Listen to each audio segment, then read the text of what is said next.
Kasi sa isang araw, dapat ang dami ng ihi natin, mga 4 hanggang 6 na baso na ihi ang lumalabas. So, pag within 24 hours, kung ang ihi mo ay 1 baso o 2 baso lang, tawag namin dyan medically, oliguria. Kulang ka na sa ihi. Lalo na pag 8 hours hindi umiihi, mainit ang panahon. Pag ako, i-check na agad, inuman na ng tubig kasi pwedeng kidney failure na yan. Pag kidney failure, diretso na po sa dialysis yan. Tawag dito, acute kidney failure. Sira agad ang kidneys. Dati, ang tinuturo ko sa inyo, chronic kidney failure, yung dahan-dahan tataas ang creatinine, kumain ng mga chichirya, maaalat, high blood, ilang taon, bago magda-dialysis. Ito, iba. Hindi lang uminom ng tubig, 24 hours lang na dehydrate, shutdown agad ang kidneys. Kidney failure agad. Kaya pag matagal na hindi umiihi si tatay, si nanay, yung anak natin, yung mga bata, lalo na mga senior, delikado. Okay? Ang normal range ng ihi natin, ito po, 800 ml to 2 liters in a day. So mga 4 na baso hanggang 6 na basong ihi dapat. So, para makuha natin yung 4 na baso at 6 na basong ihi, kailangan ng iinumin mo, mas marami pa.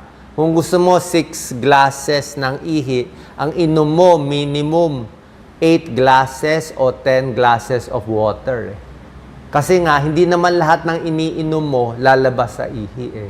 Yung iniinom natin, lumalabas sa pawis, lumalabas sa dumi, diba? So, nagagamit ng katawan. So, konti lang ang lumalabas. Sasabihin mo, ay, ba't kailangan ako minom ng maraming tubig? Ba't kailangan ko habulin itong 6 na basong tubig, 6 na basong ihi? Hindi nga pwede nga 1 o 2 baso lang.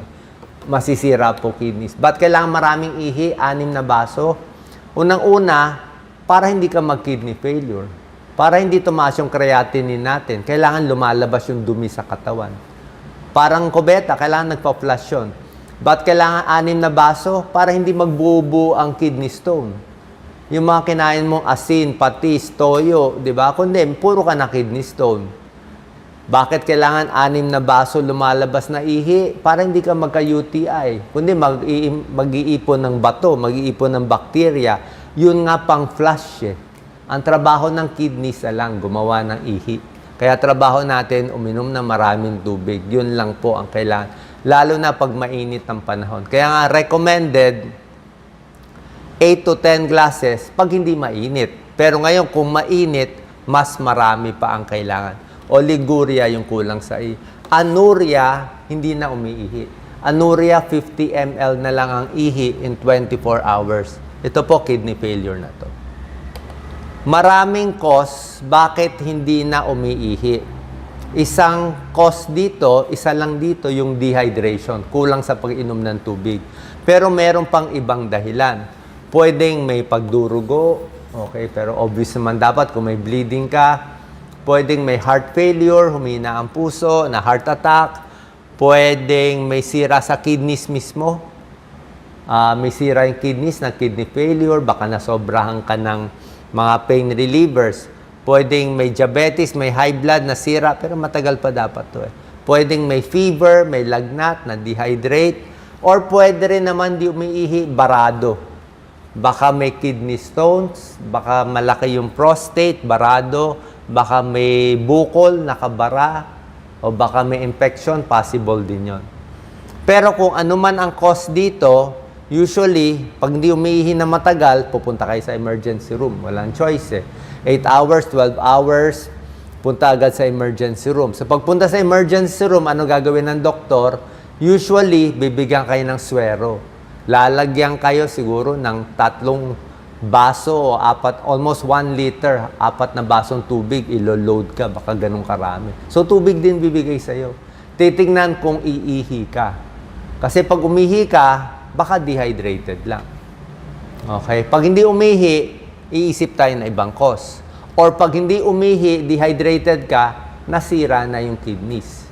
Kasi nga na-dehydrated, tinuyo mo yung kidneys natuyuan siya Yan pre-renal kumulubot siya natuyo Gaano karaming tubig for first aid? Ito. Pag okay ang kulay ng ihi mo, very light, light yellow, well hydrated ka.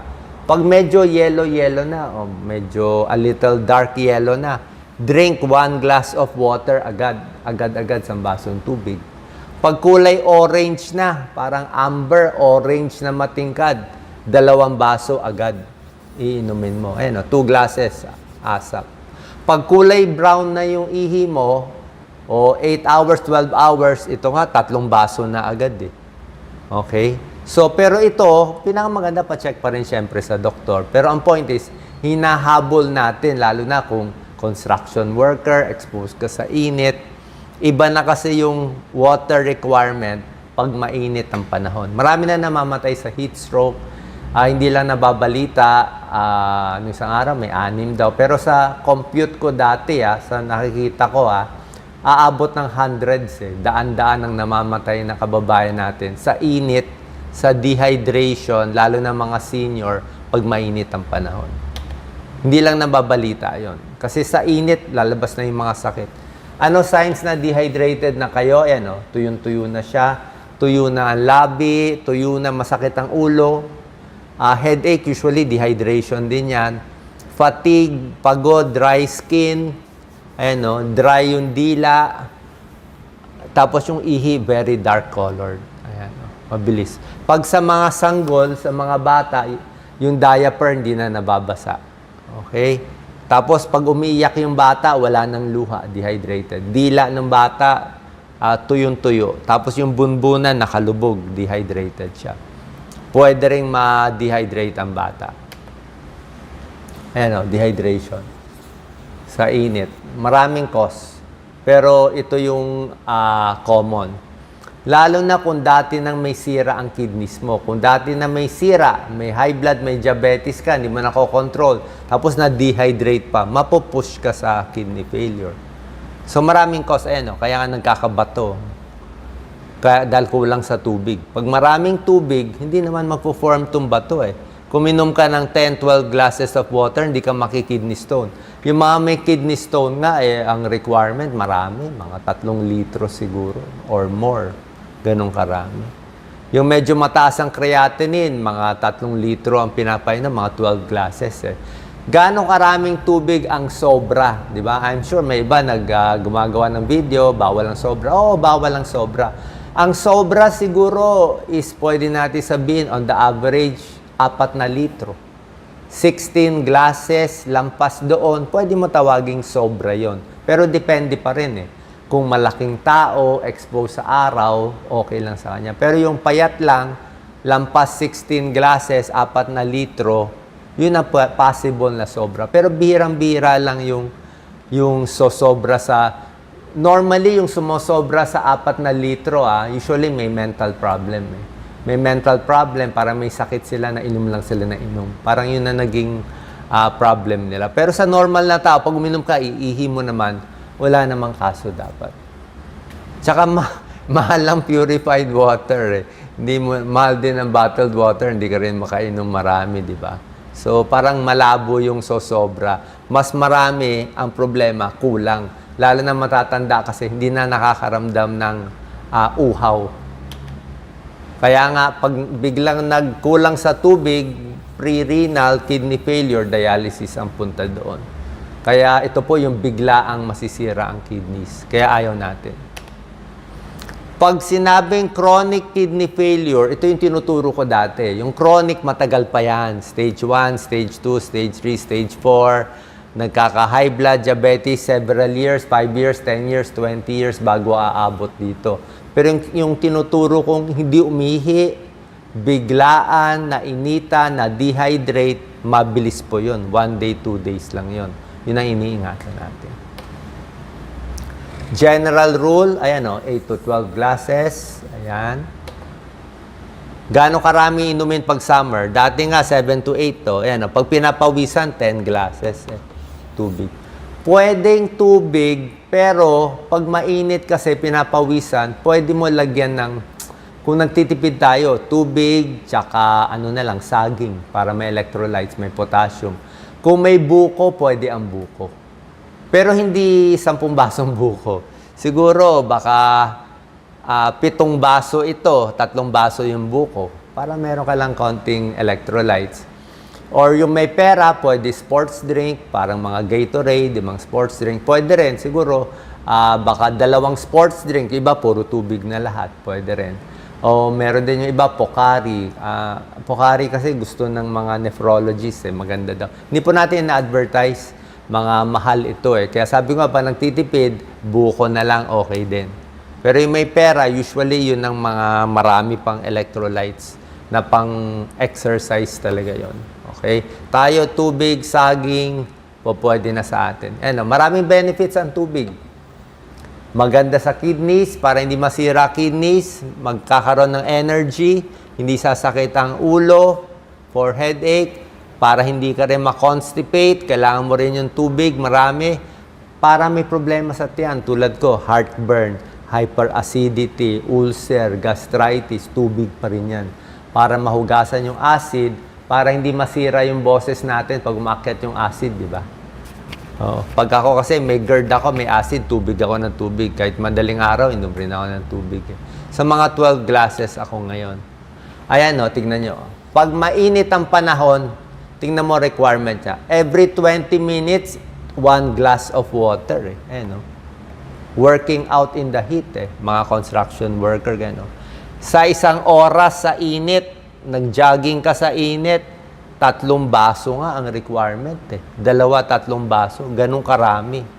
Para lang mapalitan mo yung pawis. Kasi ngayon, mapapansin mo nga, kahit kayo po, mag-comment kayo, ilang oras kayo hindi umiihi Bakit? Uminom naman kayo ng tubig, hindi kayo umiihi. Bakit? Kasi nga, pawis ng pawis So, kulang pa rin yung ihi natin. So, pag kulang ang ihi natin, hirap yung kidneys. Pwede mag-kidney stone, pwede mag-UTI. Diba? Pwede siyang masira. Habang mainit, drink water pa rin. Tulungan yung mga may sakit. Kotse, ang init din sa kotse. Merong namamatay sa kotse, sa init. Maghanap sa loob ng building, sa ilalim ng puno. Pwedeng mga ice.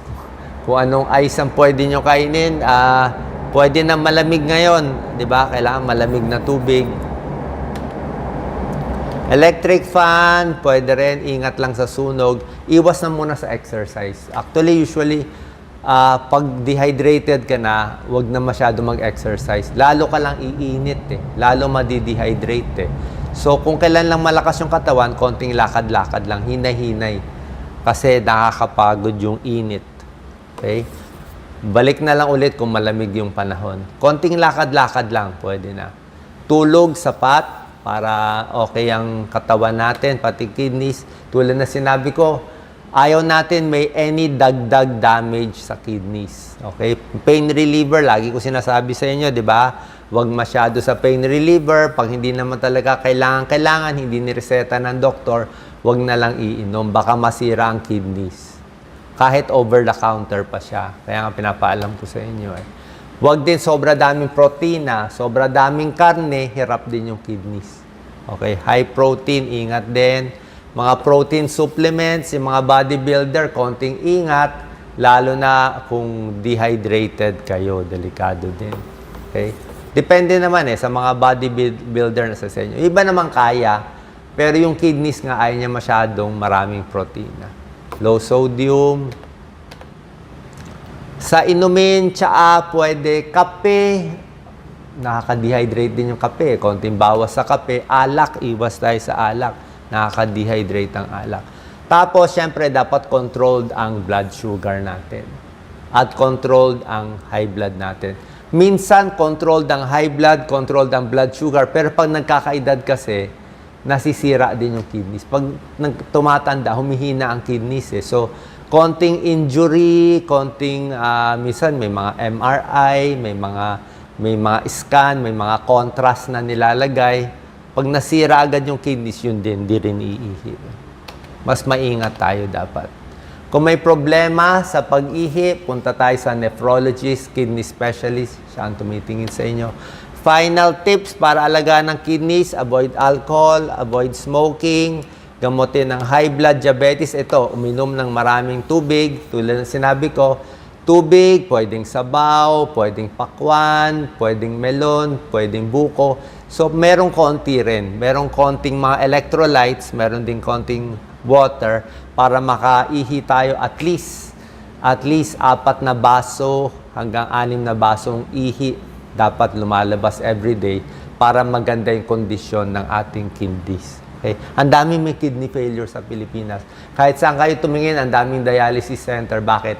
Mainit ang panahon, maalat tayo kumain, marami pa sa atin hindi umiinom ng tubig kasi hindi nila alam na yung tubig ay malaking tulong sa ating kidneys at sa ating katawan. Ingat po palagi. Salamat po.